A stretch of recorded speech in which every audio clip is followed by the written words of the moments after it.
Good afternoon. I think we are online. Let us start this webinar. This webinar will be held in English as we have an international investor base. And this webinar is performed together with the annual general meeting that regularly takes place in the second half of May of every year. So to follow the procedure, my name is Tarmo Karotam, and I would like to propose for me to be the chairman of this meeting, and our colleague Kristin Pedak to be the recording secretary. With many investors joining over a webinar, we have received power of attorneys to represent some of the investors. We have also two investors present in the meeting. In total, for this meeting, we have received a presence of investors holding in total 14,009,153 units, which represents approximately 12.35% of all the votes. And for this meeting to have two parts on the agenda, first one being the update on the fund and the quarterly results, but also the latest update on the impact of the pandemic and the economic implications. We have a second thing on the agenda, which is to discuss and decide on the issue of new units during 2020. Unfortunately, we have to acknowledge that as of today, we don't have a quorum present in this meeting to take any decisions in regards to the second point on the agenda. In accordance to the fund rules section 10.11, we are not able to adopt any resolutions in regards to the second point of the agenda. Therefore, at this point, I will continue with the first point of the agenda, which is the quarterly report review. And as always, welcome any questions in this regard during the presentation or at the end of the presentation. We estimate the meeting to last approximately 1 hour, 45 minutes presentation, and then some time for questions. So let me then start.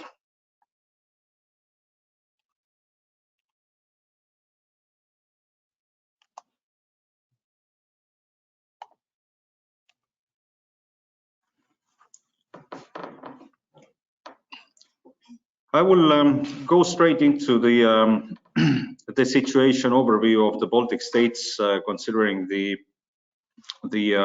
pandemic that started in March. And here are some just the facts, just to put things perspective, that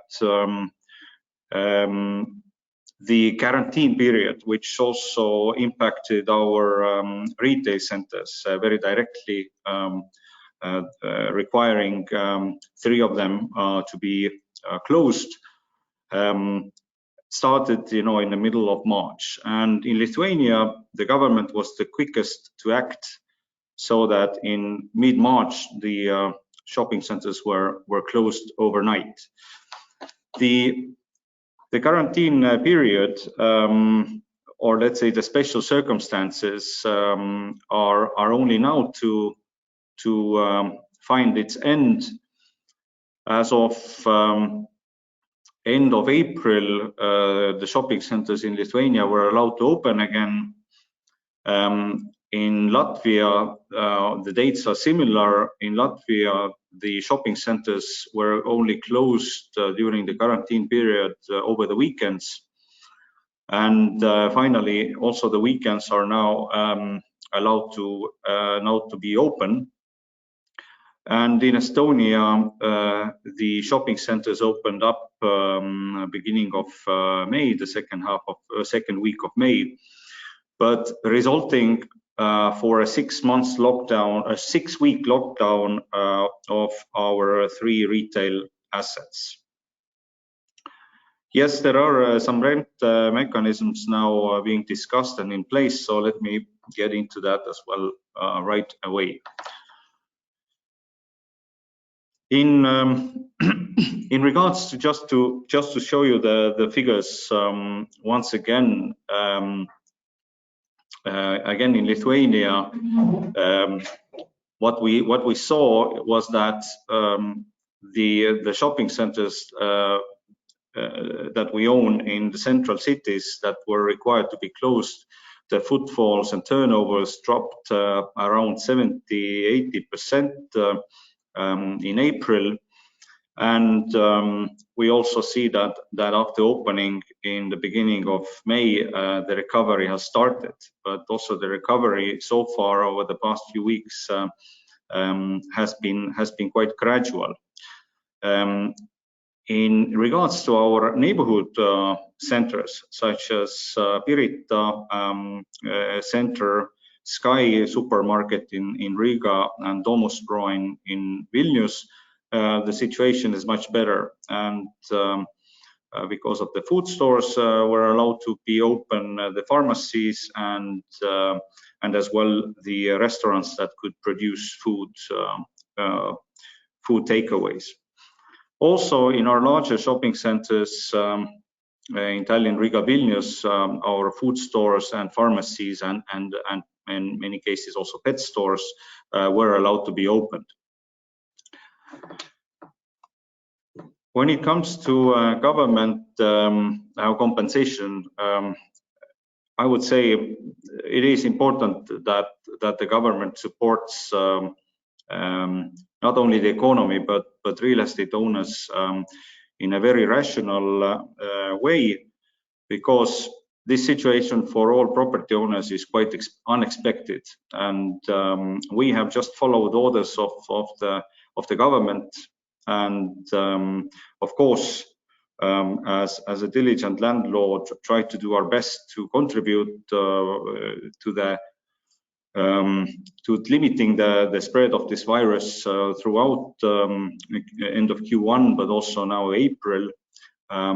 So I think overall the recovery or the impact of the virus on the length of the lockdown followed a rather positive scenario, because there were chances that the lockdown may just be prolonged to several months.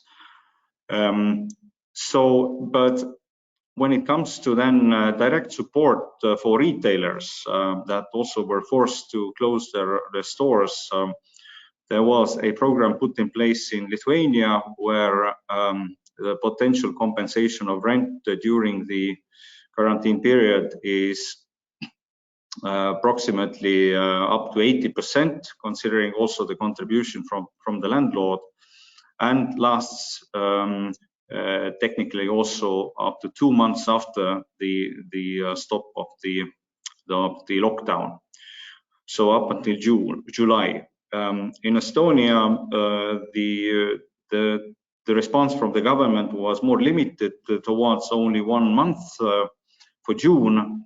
So together with tenants, we'll have to view that how we support this from our side in a different way. In Latvia, the government support measures directly to the retailers is still under discussion, but as of last week, the request went to the government up to 40% of rental coverage for the quarantine period. And over the next few weeks, the government will discuss that. So why I have emphasized this already now at the beginning of this presentation is that the government support is crucial here in order to support the retailers and especially the ones that will survive this this shock, I would say, of 6 weeks being closed down. The situation in the Baltics, of course, is not rosy, and when an economy is locked down, then if you switch it back on, it doesn't happen overnight. And there are several calculations now about, you know, how much the Baltic economies will drop this year. And the numbers, of course, are not final, but the expectations, given the current recovery and the start of opening of the economies now in May, June, is still, you know, somewhere below -10%. So it remains to be seen if that is somewhat higher or somewhat lower, but that's, I think, the scenario that we are also considering at this point. And unemployment is likely to increase also to the levels of 8 to 10% across the Baltics. It is not a secret that the hardest hit is hospitality sector, business hotels, especially in city centers, and also the restaurant sector and all the related sectors, service sectors that were really dependent on tourism. At the same time, I think the Baltic governments have never been in a position where they could actually consider various resources for aiding the recovery of the economies in general. And one thing is, of course, reserves that have been building up over the past 10 years. But also the other topic, which is highly now debated and discussed, is the ability to lend money in case necessary at negative interest rates to support the quicker recovery of the economies. Of course, the question is that where that money will be going, and I think that's of course a very important discussion happening now at the government levels. But once again, you know, if we compare ourselves to the previous crisis, then the ability to at least consider supporting the recovery is much better. Of course, the end result remains to be seen. Now, you know, based on all of this, I would like to go into our portfolio, which I think is the topic of the day. And Baltic Horizon Fund, as of end of Q1, owned 16 properties, and you can see the breakdown is relatively divided between the countries and segments. In regards to Q1 results itself, before the corona epidemic started, it was one of the best quarters the fund had ever had. And of course, that's now history, and we have to look into recovery, specifically talking about few of our retail assets. To put it again now into perspective in regards to Baltic Horizon Fund, and of course we are looking at it from a portfolio perspective, that we have about 75% of our assets in Riga and in Vilnius, and about 26% of our assets in Tallinn. In regards to retail and office, it's quite equal. And now I'd like to emphasize the net operating income breakdown when it comes to our offices. It is 49% of total net operating income coming from office segment, then 5% representing the cinema building, 10% representing the neighborhood supermarkets, and about 36% representing the three largest three retail assets that we have in central cities of Tallinn, Riga, and Vilnius. So from this point of view, I guess one could analyze that the most riskiest part of the NOI today is related to the cinema building and then the CBD retail properties, but I will get into details a bit later. From another perspective, looking at our portfolio from the tenants side, what sort of tenants we have in our portfolio and what's the size of these tenants, and also what the analytical side of how much some of these tenants are or could be impacted by this lockdown. Baltic is a well-known grocery store operating in many of our assets across the Baltic states, and they represent 9% of the rental income. Then the state forestry company in Latvia, 5%, the cinema building 4%, and many other office tenants, including the Lithuanian Tax Inspectorate, in combined approximately 20%. And the remainder of the tenants are less than 1%, representing in total about 60% of our total tenants. Another way how to look at our portfolio is from the segments, from the type of segments, and based on our review, 58% of our rental income comes from private companies, 30% from listed entities, listed companies on stock exchange, and approximately 12% from government-related companies. So generally, we have been quite well diversified when it comes to segments and tenants with our portfolio over the years.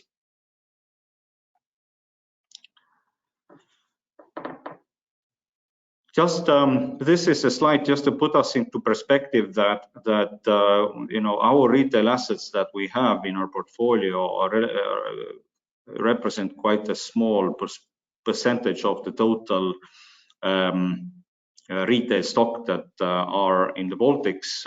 This is an example comparing our stock to the larger shopping centers in Tallinn, and in total, Postimaja is about 10,000 square meters in Tallinn.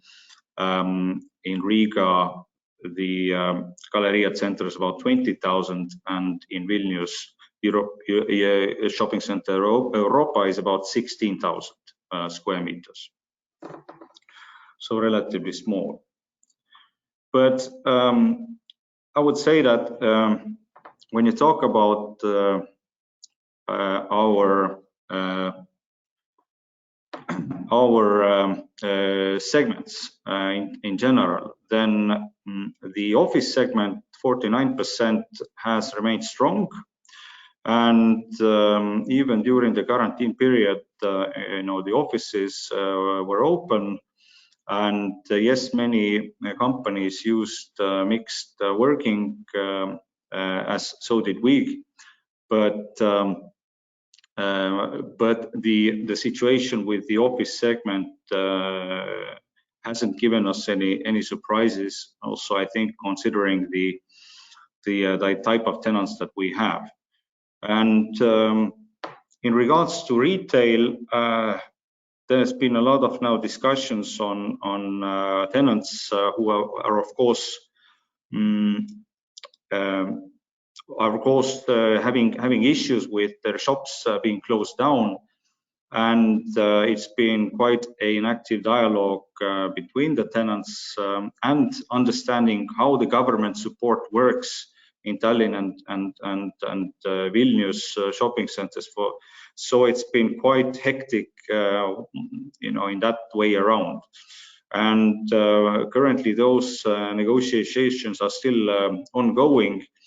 And I think from the fund's position, it is our internal policy that we are not giving on average more than 50% relief to our tenants during the lockdown period, because we expect as well that the government and the tenant themselves would contribute to the expenses related to the lockdown period, which now fortunately ended.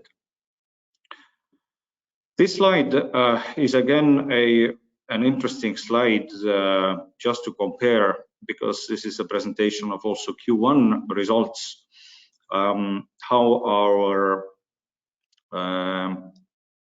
portfolio performed during Q1, and these numbers are already somewhat taking in account the few provisions made in Lithuania in the end of March.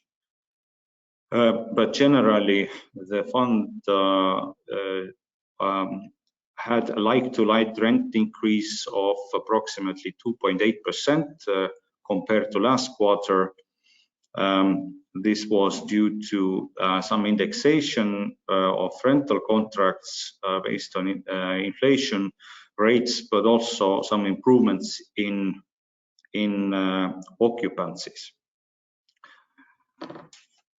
I think some key percentages here to take away, what sort of cost base do we have in the fund today. And the fund administration expenses from the net operating income form about 15% of the total income coming in. External interest expenses, mainly meaning the debt cost and the interest payments, but also the bond coupon payments, form about 23.9%. So the total of what we consider the majority of our fixed cost is 38.9% of the net operating income. I think considering all the craziness, what happened after March and especially April, when the lockdown was in full force, lots of questions, lots of uncertainty, the fund remained cash flow positive. We also have a cash buffer that has been there since the end of last year. So generally the liquidity position of the fund is good.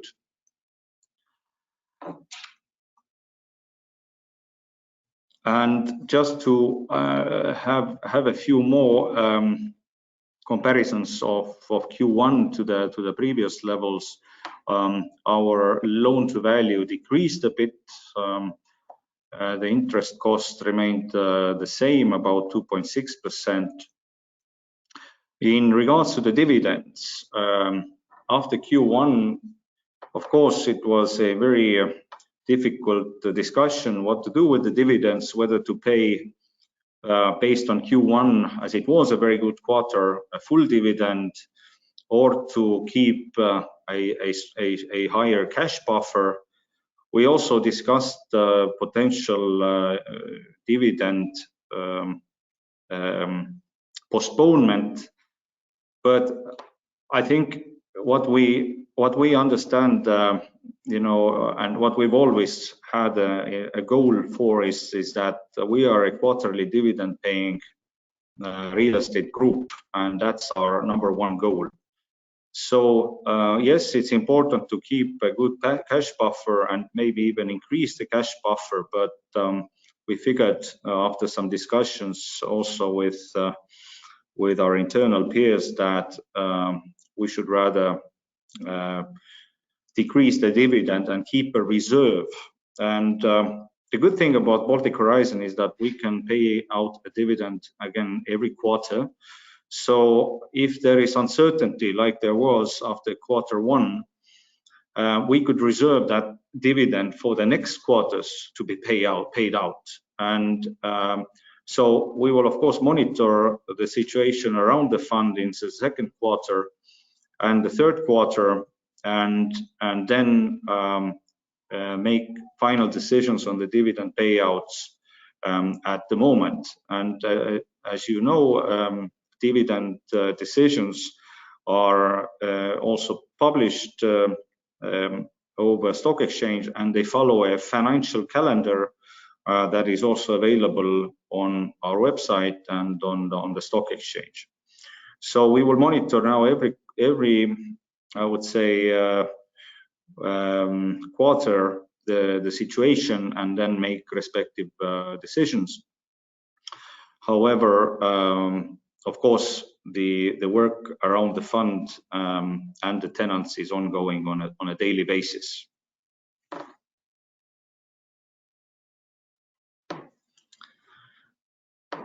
So a few more words on the Q1 result itself. That the Q1 ended at the end of March.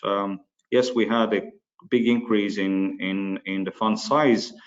We made 3 acquisitions last year, 2 office buildings in Vilnius and 1 retail center in Old Town of Riga.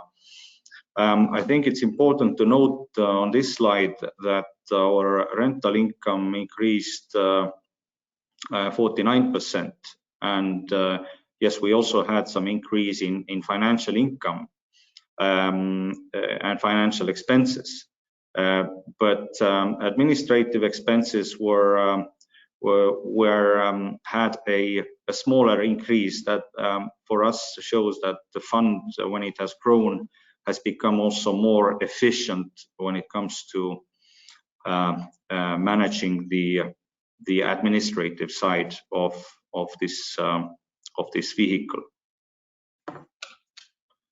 And yes, in addition to just growth in rental income by new acquisitions, so we had our current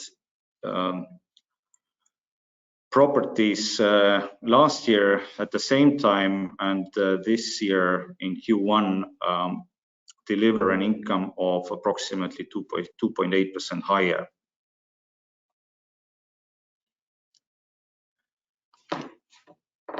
The fund's assets are currently valued at 373 million, and of course there probably is a question already that what about the valuations of our assets? And it is still quite uncertain situation, and we have spoken also to the evaluators, and what the evaluators are saying is that it is a frozen market, and so far there hasn't been any transactions during notable transactions in the commercial real estate segment, which can be compared to any of the assets of the larger real estate groups here working here in the Baltic states. So what is maybe good thing about the situation compared to the financial crisis in 2008 and 2009 is that there is a lot more equity that is in the system. The banks have been quite conservative when lending, and that means that people that will immediately get into trouble due to their high risk taking, for example, like everybody remembers that during last crisis you could lend up to 100% from the bank, and now the levels are between 50 and 70%, so much lower. That for me indicates that fire sales are not expected really in the short term in the market, and but we could see some of that happening in the second half of the year. Now, depending on how quickly the recovery of the economies and the segments are taking place now. But all in all, about valuations, again, it's quite early to say. In the past, with the main valuations, what we have is at the year end, and these are also important for our creditors, for our banks. But it's if somebody would ask me a question about valuations, then I would only answer what one of the evaluators told me, that today I can give one value and in 2 weeks I can give another value. So the volatility could be very high, and the other problem is that there are lack of transactions in the market. So as we have seen, the residential segment has also stood quite solid. The expectations are still very similar on prices what they were before the crisis. Of course, this may change, and I think the monitoring of the summer months, how the economy is doing, but also how some of our segments are doing, how tourism is rebounding, it's key.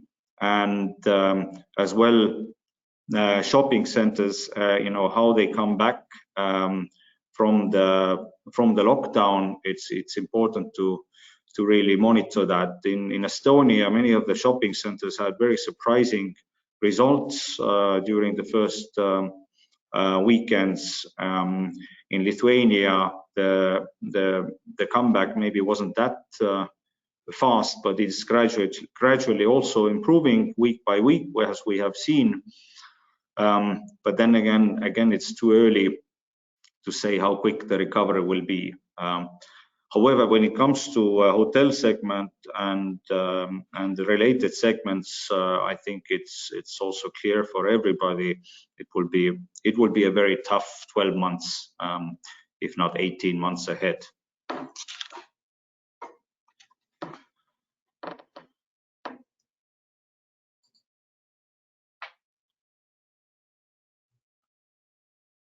So this is a slide on the equity part, and I think nothing really extraordinary here.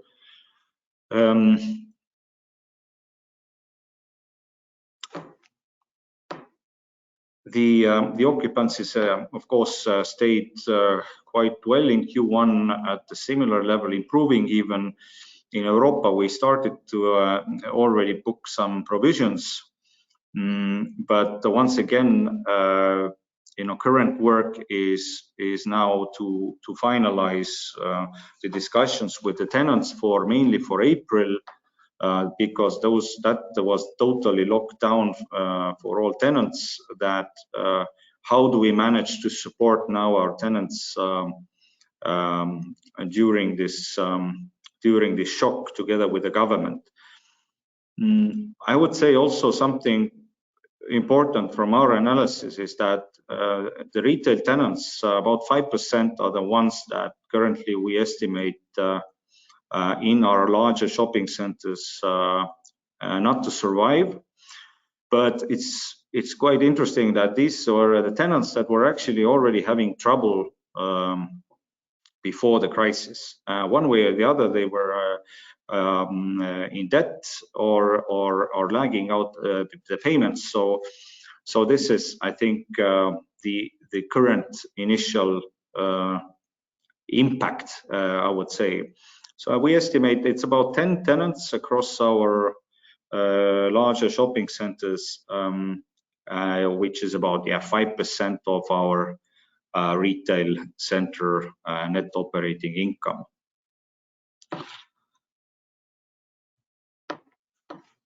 Equally important is to again look at the financing summary, and we have an LTV of roughly 57%. We don't have any amortization of our bank loans, as many of you know, so we didn't have to ask from the banks any kind of moratorium of amortization. We have continued to pay the interest. and we have continued to pay the coupon of our bond investors. And the average cost of debt still remains at 2.6%. And I think most importantly, none of our loans are coming for refinancing this year. Two of our loans, G4S and Sky, smaller loans, are coming for refinancing 2021, the second half. And when it comes to our bond, the term of the bond is 2023. In regards to covenants, generally we feel quite comfortable. We have, I think, one covenant in one of our retail centers that could potentially be triggered in the third quarter of this year, what we have estimated. But we have been in touch with our financiers, and they have agreed to waive any covenants breaches if there will be any. And once again, you know, we are hoping for the best but preparing for the worst. So we are trying to run all kinds of scenarios, and these scenarios basically mean a much longer lockdown, but also a potential revaluation of our portfolio at year end. But as I said, we see really one loan agreement being riskier, because when we issued the bond, we paid down some of the, actually all of the loans. So our loan to value with the banks is anywhere between 35 to 40% of the value. And yes, we have bonds then in between. And bond investors are also the ones that we have been discussing now due to potential adverse scenarios. And I'm sure, you know, many of you have questions about what will happen during this year. The answer is that there are several scenarios. There is a positive scenario that the tourism will start to come back, at least in half. Of course, many Estonian retailers and companies are looking for Finnish tourists to start finding the way to Tallinn again, and same goes for Riga and for Vilnius. And if the government support measures are also strong enough, then let's say the impact may be confined mostly to the hotel sector and some service sectors. But and I think for us it is also very key to see how the summer months, you know, develop in this regard. And then I think the most important, one of the most important moments this year is probably August, September, when people should be returning from their vacations back to you know, the cities with the children going to school, how that will impact shopping, you know, how that will come back as it was before. So yes, there is still quite a bit of ambiguity during the next few months. And of course, the big question is that how much this quarantine period, lockdown period of 6 weeks, 6-7 weeks, impacted the behavior of people. And for us, we have, as you know, office segment and retail segment. We see that the impact, the trends that were already there, will be speeding up. For example, in office segment, the flexible working and let's say 4 days in the office, 1 day at home will definitely be accommodated by more companies.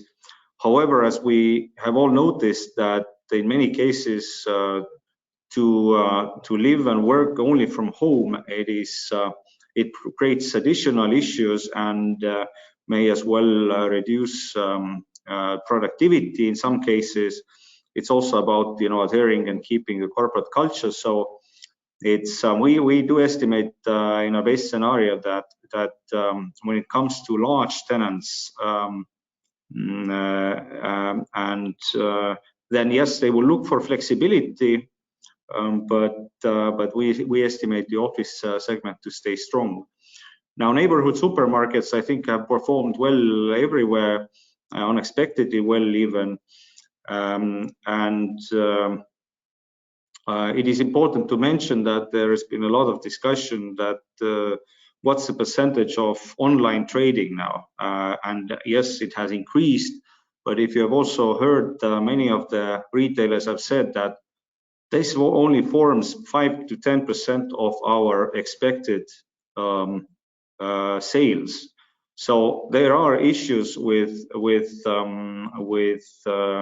online retailing, especially from the retail side, and many retailers were not ready for this in such a massive scale. It's also very costly for retailers to do online shopping or to let's say sell goods online, because they have to hire additional people.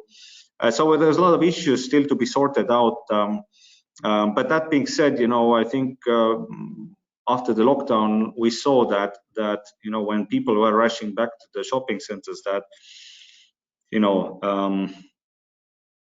it remains a good question how much did it really impact the behavior, long-term behavior of people. But I guess that still remains to be seen.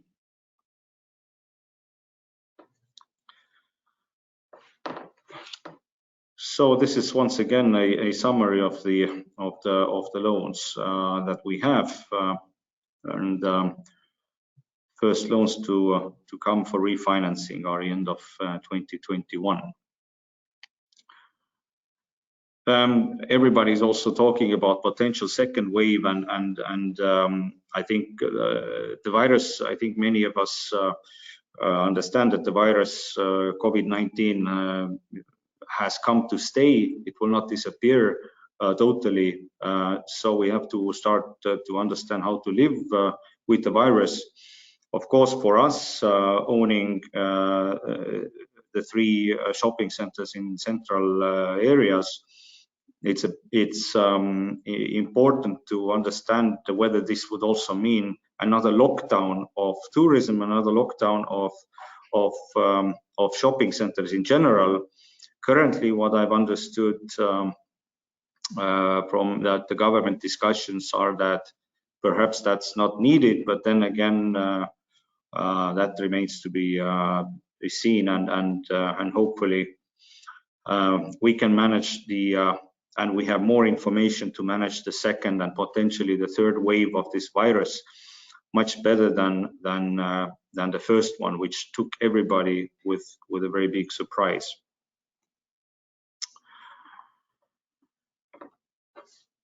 On a more positive note, we have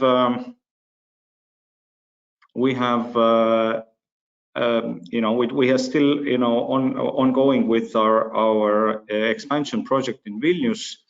This was started at the end of last year, and we have secured already three tenants. We have continued with the construction and are searching for the anchor tenant, and we understand that office tenants, especially the large tenants, not only in Vilnius but also in Riga, either they are in the financial sector, in the ID sector, or government sector, they have continued their tender processes to search for the new premises. Yes, they are now discussing about a little bit more flexibility. A big question is that whether everybody needs an assigned seat, in the office. But definitely the tender processes from the tenant side to find new office premises has continued throughout the crisis. So that's also an interesting sign. that offices are still, of course, very important for companies to continue their efficient growth. Now, in regards to this development opportunity or expansion, we are taking it step by step, and it's important to also understand what sort of financial needs there are, so we are committing the capital that we raised last year for this project in very small increments, and also monitoring at the same time the development of our fund throughout the crisis and now after the lockdown period. Again, we have remained cash flow positive regardless of our overheads during the lockdown months, and we're expecting some recovery also now in May, June, but it's again too early to say to what extent. So it could be positively surprising, but it could be also the base case scenario that the recovery will be slower. And last but not least, we have prepared a slide, for our investors who are also, investing on stock exchange, just to show how our unit price has traded in the stock market vis-a-vis the general stock exchange developments and vis-a-vis some of our peers. So I think we've done, let's say, above average. Here you can very easily see that Citycon, who has the most retail assets in their portfolio, also in Tallinn, 2 assets have suffered the most because of uncertainty. Then overall, the Tallinn stock exchange, the index has developed quite in line with our fund, slightly better. So has Stockholm index, and East 9, which is a real estate company investing mainly into offices in Vilnius and in Riga, but having a bit of a mixed portfolio, has done slightly worse than us in terms of recovery. And Eften, our local competitor here, has done the best at this point. I think also important to mention here is that year-to-date turnover of Baltic Horizon Fund on both the stock exchanges has been close to 11 million euros. That's 4.5 months. So the trading has been quite active. Just to compare, Merko, one of the construction companies, approximately 8 million euros turnover, and LHV Bank about 17 million euros turnover, and Eften, for example, 4.5 million euros turnover. So we are, one would probably say that we are quite well priced to the market because the trading has been active, and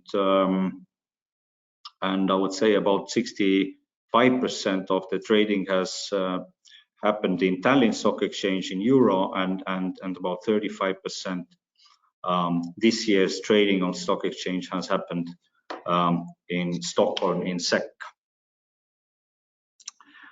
So that concludes my presentation for the time being. I think I will see if I have any questions here that I could answer.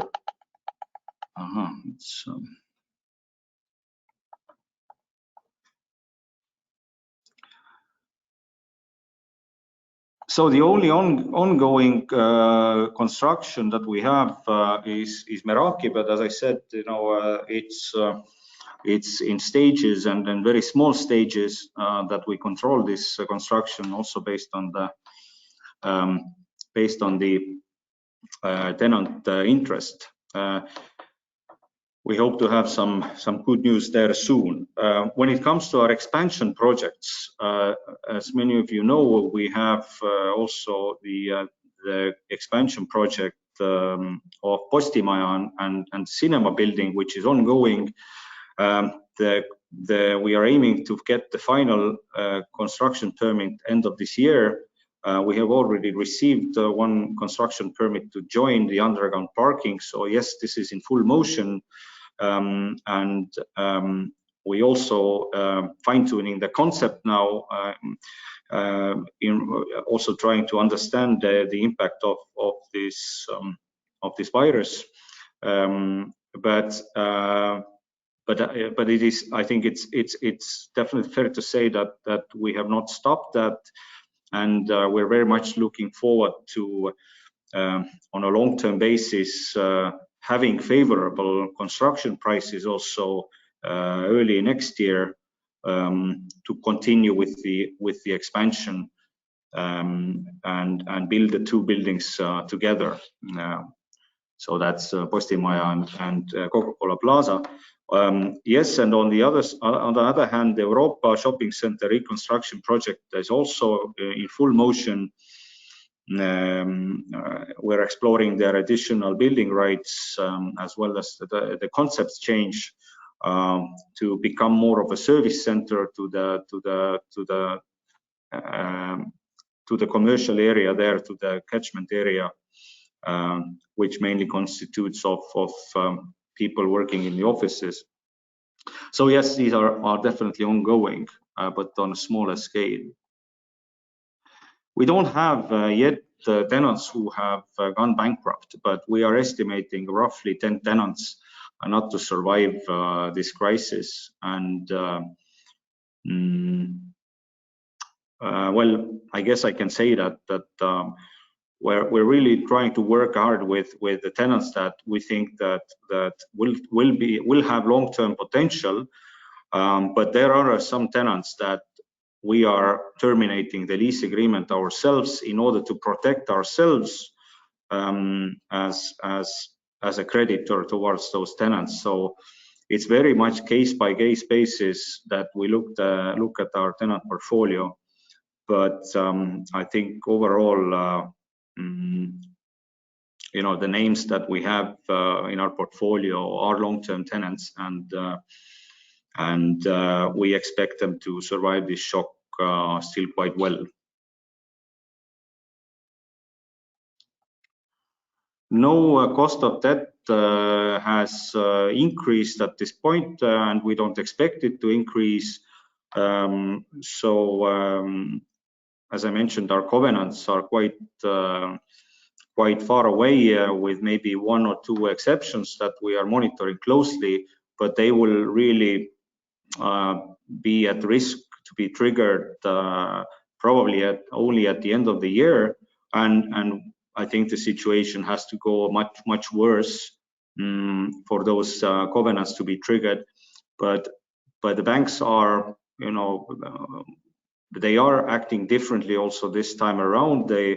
I think that it's publicly known information that they also in the residential sector are mostly very friendly towards the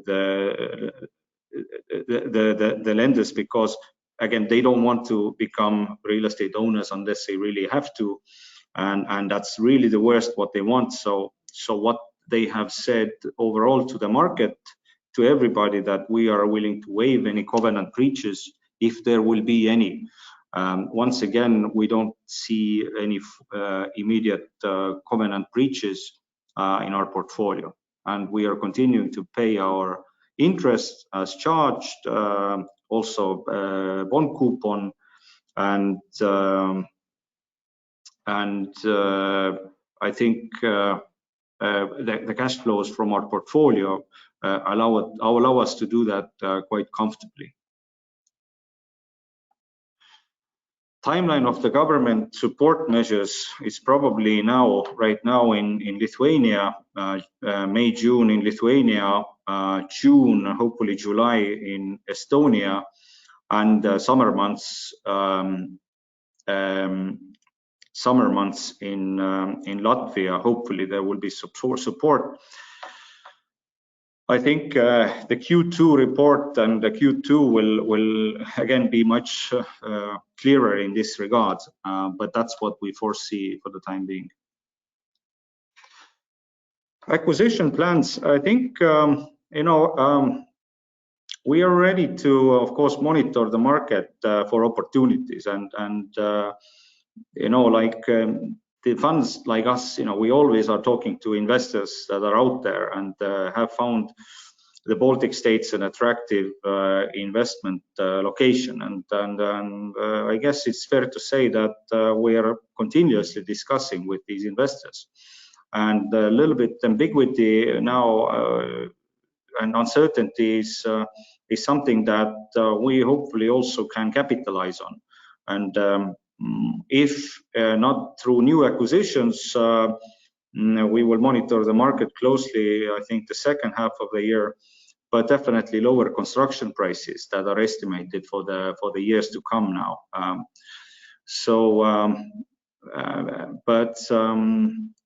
It's a bit too early to say. I think that if there are any opportunities in the market for new acquisitions, there will be in the second half and not during the summer.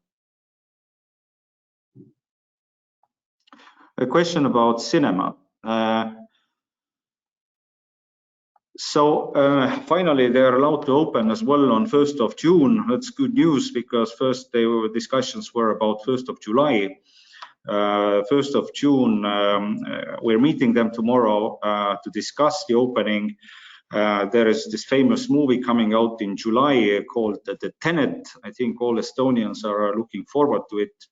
Richard Nolan made a movie last year in Tallinn, so hopefully that will be a good boost for the cinema business. But we still expect the recovery in cinema to be relatively slow.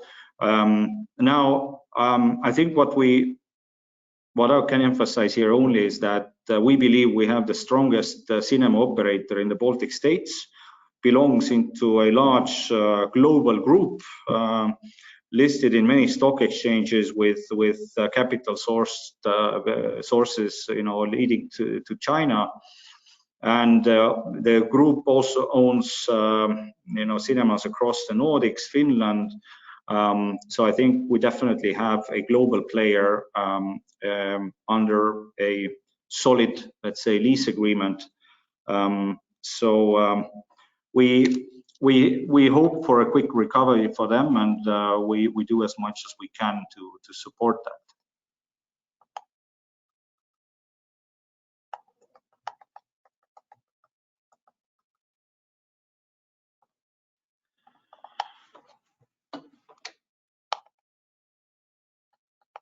Ega teil küsimusi ei ole tekkinud? Tundub, et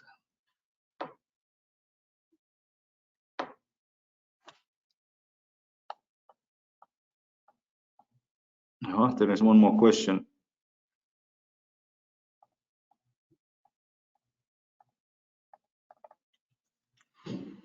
There is a good question about, has our view changed mid-term when it comes to the segments that we would like to invest in. And our strategy has always been targeting capital cities, Tallinn, Riga, Vilnius, office segment, which has been supported by the growth of international and local tenants, but also supermarkets as part of our retail portfolio, and then centrally located shopping centers. So I think the diversification is there, and I think it's a bit, of course, unexpected that let's say the most affected currently are our 3 centrally located shopping centers, but we definitely see long-term potential on location still, and I think when it comes to logistics, then potentially yes, but we have been monitoring logistics as well for a long time.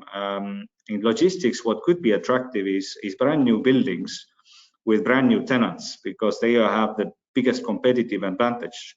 The risk with logistics has always been that you can copy paste logistics quite easily, and you don't have really something unique about every logistics center unless it's been absolutely built to modern standards. So potentially logistics could be something that we could look into more, but it's, I think, a bit too early to say. Hotels is probably it's probably difficult to look at right now, even though this could be on our radar screen. I think overall, we still believe in what we are doing in regards to offices and retail centers. This year, from the beginning of the year, we have been targeting office buildings to strengthen our office segment, because ideally we would like to have our office segment to be higher than just 49%. So we may get there, as we have a few targets still in mind. But I think we are not making any major changes in our strategy, at least in short term. And we are rather focusing on completing our expansion projects and take advantage of erecting good quality new buildings for our tenants instead. So lots of expansion projects, and majority of the focus we expect to go there next year when we have all the construction permits hopefully in place. So again, this is a long-term business, and we look at it with a very long-term perspective.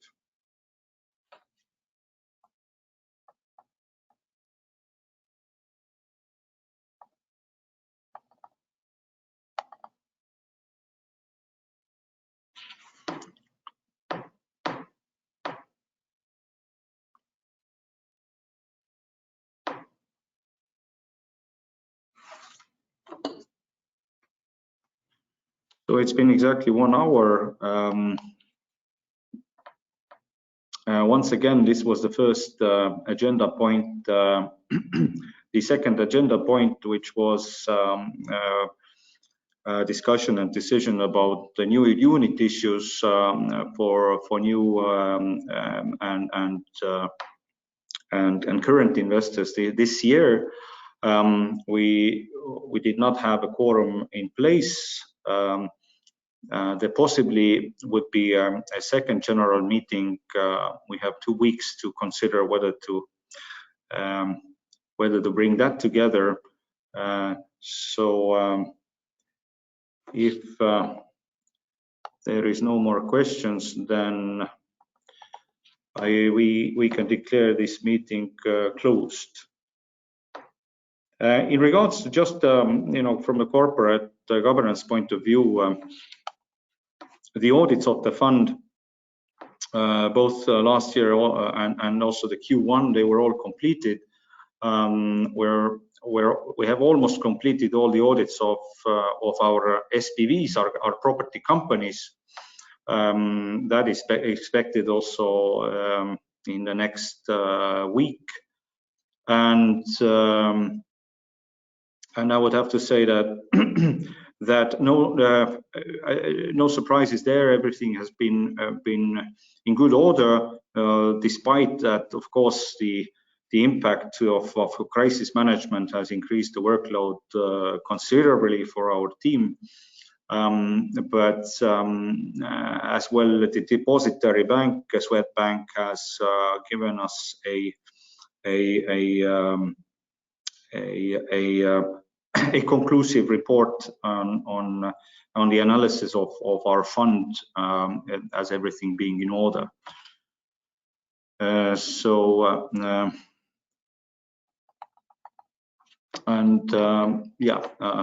Thank you, Robert,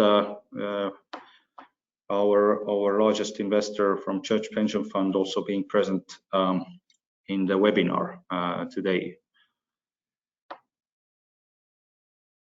So we hope to give you news about the fund development as soon as we can.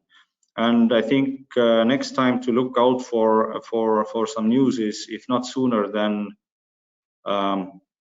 mid-June, when we are publishing our end of May NAV, and we will look how much commentaries we can give as well, based on our tenant support conclusive measures, and hopefully some positive news about our recovery of our retail tenants in the larger shopping centers in the city.